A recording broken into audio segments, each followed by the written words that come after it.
بسم اللہ الرحمن الرحیم۔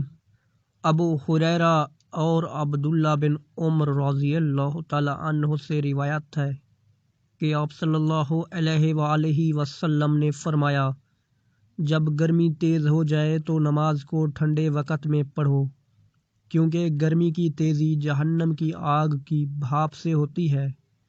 صحیح بخاری حدیث نمبر 533۔ ابو ہریرہ رضی اللہ تعالی عنہ سے روایت ہے کہ نبی کریم صلی اللہ علیہ وآلہ وسلم نے فرمایا کہ جب گرمی تیز ہو جائے تو نماز کو ٹھنڈے وقت میں پڑھا کرو، کیونکہ گرمی کی تیزی دوزخ کی آگ کی بھاپ کی وجہ سے ہوتی ہے۔ دوزخ نے اپنے رب سے شکایت کی کہ آئے میرے رب، آگ کی شدت کی وجہ سے میرے بعض حصہ نے بعض حصہ کو کھا لیا ہے۔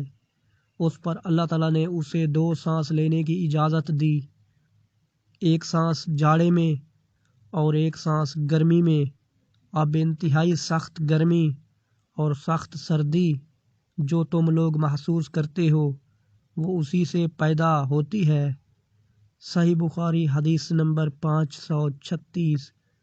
اللہ تعالیٰ سے دعا ہے کہ اللہ تعالیٰ ہمیں ان پیاری احادیث مبارکہ پر عمل کرنے کی توفیق عطا فرمائے اور اپنے آقا صلی اللہ علیہ وآلہ وسلم کے نقش قدم پر چلنے کی طاقت عطا فرمائے، آمین۔